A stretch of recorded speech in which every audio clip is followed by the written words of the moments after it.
I have a problem. The problem of spending money on things that I don't need. और अभी recent Diwali cell पे इतनी shopping की कि मुझे अपना बैंक स्टेटमेंट देखने में डर लग रहा है। मैंने ये खरीदा है यार जस्ट बिकॉज ये सस्ता मिल रहा था। मैंने 2 साल पहले खरीदी थी, इसका टैग भी नहीं हटाया मैंने अभी तक। एंड नहीं, मैं अमीर नहीं हूँ, ना ही मेरे पापा का कोई बिजनेस है। ये बस मेरा एक सडन अर्ज है, एक इमोशनल डिसीजन है जिसमें मैं खुद को ये बोल के जस्टिफाई करती हूँ कि इतने सस्ते में मिल रहा है और ऐसे ऑफर दोबारा कभी नहीं मिलते, तो पहले खरीद लेते हैं फिर देखेंगे इसका क्या करना है। ये 50% of, by one get one free और लिमिटेड पीरियड डिस्काउंट्स के ऑफर देख के हमें लगता है कि ये चीज अगर मैंने आज नहीं खरीदी तो मुझे आगे जाके बहुत ज्यादा रिग्रेट होगा। बट असली रिग्रेट तो तब होता है जब हमें रियलाइज होता है कि जो चीज मैं खरीदने के लिए गई थी वो चीज तो मुझे मिली नहीं, और जो चीज मैंने खरीदी है वो मेरे लिए यूजफुल नहीं है। और फिर ये एक साइकिल बन जाता है of impulsive buying, short term satisfaction और फिर long term regret. Although shopping हमारी इमोशनल नीड्स को फुलफिल करती है by giving us a quick boost of happiness, but क्या ये लॉन्ग रन में सस्टेनेबल है, या फिर हम इसे बस एक एस्केप की तरह यूज करें to hide our stress and other emotions? Is overspending becoming the new addiction amongst the youth? Let's find out. Welcome to the new episode of the Health Check series powered by Traya. First, let's try to understand why do we buy things that we don't need. Now, by definition, compulsive buying is when you get an overwhelming urge to purchase a new item, ये पता होने के बाद भी कि आप उसे कहीं पर भी यूज नहीं करने वाले या लेने के बाद रिग्रेट करने वाले हो। ये मोस्टली इमोशनल ट्रिगर्स की वजह से होता है, जैसे कि स्ट्रेस, एंजाइटी या low self esteem. To better understand the problems associated with compulsive buying, I had a word with Dr. Sid Warrior to find out some possible solutions for this issue. When you buy some new dress and you go out wearing that new dress, and if even two people say, "अरे क्या मस्त लग रही है," this is such a pretty dress. Now it reinforces that loop. Okay, now I have done the good thing. I have done a good choice. Let me do this again, because you want that social validation from people. Most of the compulsive buyers अपने impulses को resist नहीं कर पाते। हम वो चीजें खरीद लेते हैं जो हमें टेम्परेरी हैप्पीनेस, सेटिस्फैक्शन या रिलीफ देती हैं, बट जब हम शॉपिंग करके अपने घर आते हैं तो ये शॉर्ट टर्म हैप्पीनेस एकदम से रिग्रेट और गिल्ट में कन्वर्ट हो जाता है। एक स्टडी की गई थी 1994 में जिसमें मैकेलरॉय ने फाइंड आउट किया था कि जो प्रोडक्ट्स कंपल्सिव बायर्स खरीदते हैं वो या तो अपने फिजिकल अपीयरेंस और पर्सनल इमेज को बढ़ाने के लिए होते हैं या तो उनकी अट्रैक्टिवनेस को एनहांस करने के लिए होते हैं। और सबसे इंटरेस्टिंग बात, जो प्रोडक्ट्स वो लोग खरीदते हैं वो कभी भी यूज नहीं किए जाते हैं, या तो वो कहीं रख दिए जाते हैं छुपा के, या तो वो किसी को गिफ्ट दिए जाते हैं, या तो सिंपली फेंक दिए जाते हैं। इसके 2 मेन रीजन हो सकते हैं। सबसे पहला है इजी एक्सेसिबिलिटी। आज के टाइम पे सोशल मीडिया और ऑनलाइन शॉपिंग ने हमारे परचेजेस को इतना ज्यादा ईजी कर दिया है कि हम लेजिट घर बैठे बैठे अपने फोन में कोई भी चीज ऑर्डर कर सकते हैं, और ये चीज ट्रिगर करती है हमें और भी ज्यादा स्पेंड करने के लिए, because everything you want is available on your finger tips. 50 साल पहले अगर आपको कुछ शॉपिंग करनी हो तो आपको घर से निकलना होगा, शॉप की तरफ जाना होगा, वहाँ पे खड़े रहना पड़ेगा, you'll have to stand in line, you have to to make a purchase, कितना टाइम लगता है।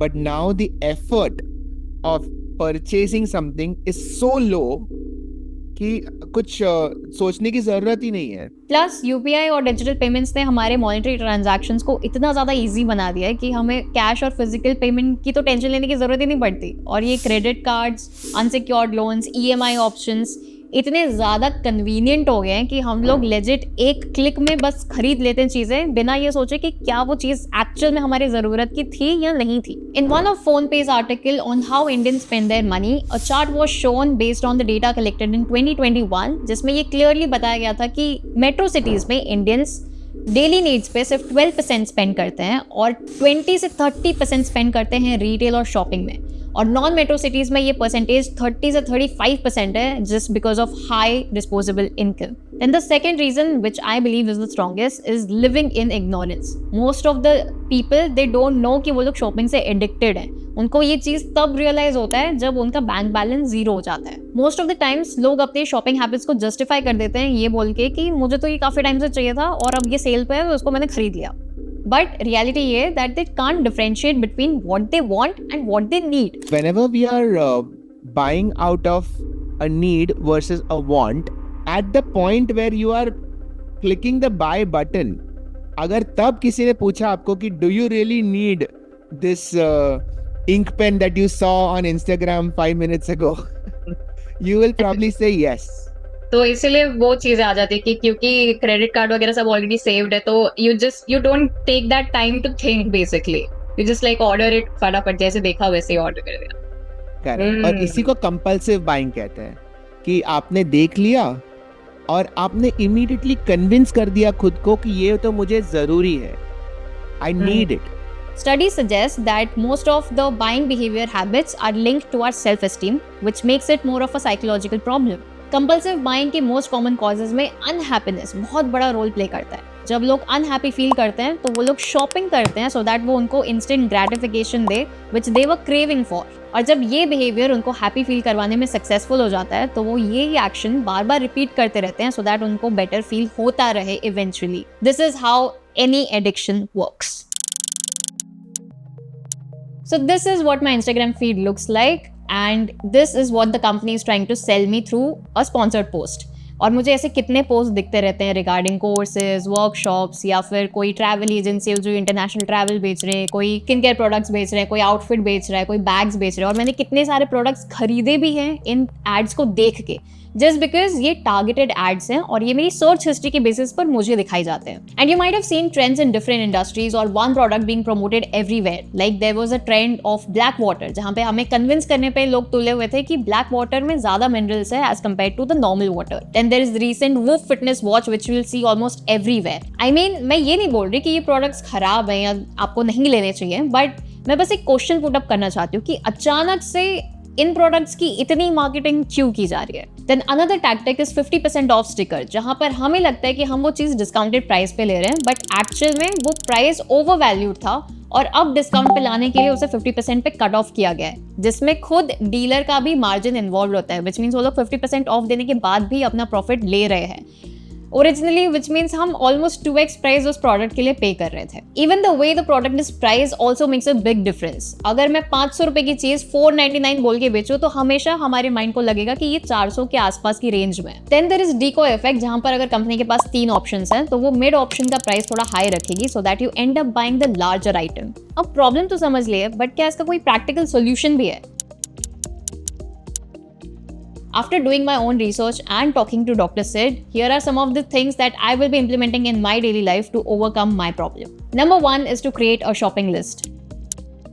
जब भी हम बिना लिस्ट के किसी दुकान में जाते हैं तो हम बहुत सारी चीज़ें ऐसे रैंडमली उठा लेते हैं बिना ये सोचे कि क्या ये चीज़ मेरे काम की है भी कि नहीं, and we end up spending a lot of money and time. तो इस प्रॉब्लम को टैकल करने के लिए मैंने डिसाइड किया कि मैं हमेशा एक लिस्ट ऑफ थिंग्स लेके जाऊंगी कि मुझे ये 4 चीज़ें ही चाहिए, वो 4 चीजें लेकर के वापस अपने घर आ जाऊंगी चुपचाप। Then second is to set a budget.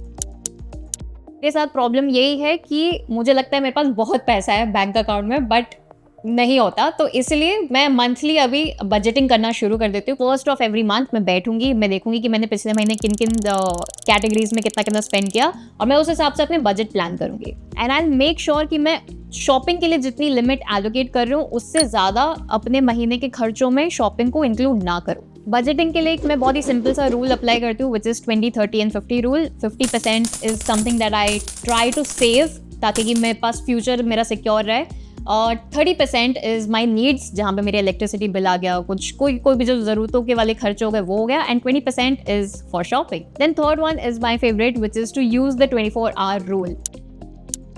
जब भी हम ऑनलाइन शॉपिंग कर रहे होते हैं स्पेसिफिकली, वहाँ पे ना ऐसे होता है कि भाई चल फटाफट इसको खरीद ही लेते हैं, बट उसको पहले विश लिस्ट में ऐड करके देखो, उसको पहले कार्ट में बस 24 घंटे पड़े रहने दो। ठीक है, जा रहा है ऑफर, ठीक है जाने दो, कोई दिक्कत नहीं है। 24 घंटे के बाद भी अगर आपको लग रहा है ना कि हाँ भाई ये अब खरीदना चाहिए अपने को, या ये ज़रूरत है मुझे अभी भी, तो खरीद लेना चाहिए। तो 24 आवर्स जब आप खुद को टाइम दे दो ना तो आपको समझ आता है कि ठीक है क्या मुझे इसमें इन्वेस्ट करना चाहिए या क्या नहीं करना चाहिए, आपको क्लैरिटी मिल जाती है। Fourth is to unsubscribe from marketing emails.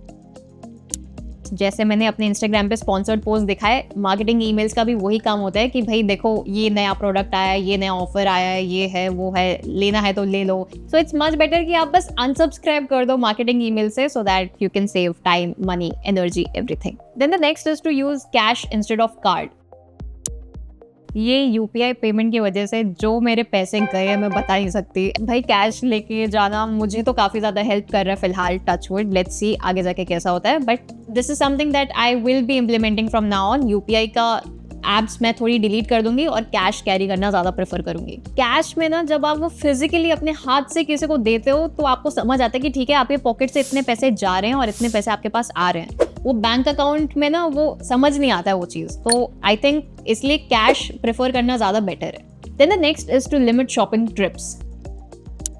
जितने बार आप मॉल जाओगे या जितने बार अपने फ़ोन में वो शॉपिंग ऐप्स को रखोगे और बार बार ओपन करते रहोगे, उतना ही आपकी अर्ज डेवलप होती रहेगी to shop for more clothes और मोर आइटम्स। तो जितना कम करने की कोशिश करोगे उन डिस्ट्रैक्शंस को, उतना ज़्यादा पैसे और टाइम आप बचा पाओगे। Then the last and my favourite is to replace shopping with hobbies. If somebody is using shopping as a coping mechanism, then the solution is always to find some other method that will calm them down so that they don't need to go back to shopping. अब जब भी हम shop करते हैं तो वो कहीं ना कहीं हमें एक एड्रेनल रश या एक डोपामिन हिट देता है, एक छोटी सी हैप्पीनेस या हमारे सेल्फ एस्टीम को थोड़ा बढ़ाता है बेसिकली।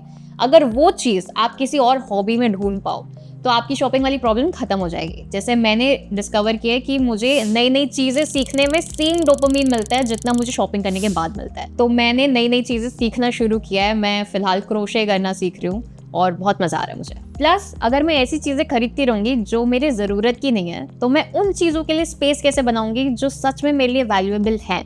इसीलिए डीक्लटरिंग बहुत ज़्यादा इंपॉर्टेंट है, चाहे वो वार्डरोब में हो चाहे वो लाइफ। एंड या that's it for this video. I hope you guys liked it. अगर आपको ये वीडियो पसंद आया तो ट्राई हेल्थ के यूट्यूब चैनल को सब्सक्राइब कीजिए, क्योंकि मैं और ट्राई की टीम आपके लिए हेल्थ रिलेटेड वीडियोस और भी लेकर आएंगे इनकी हेल्थ चेक सीरीज के under. And that's it for this video. I hope you guys liked it. Stay tuned, see you soon.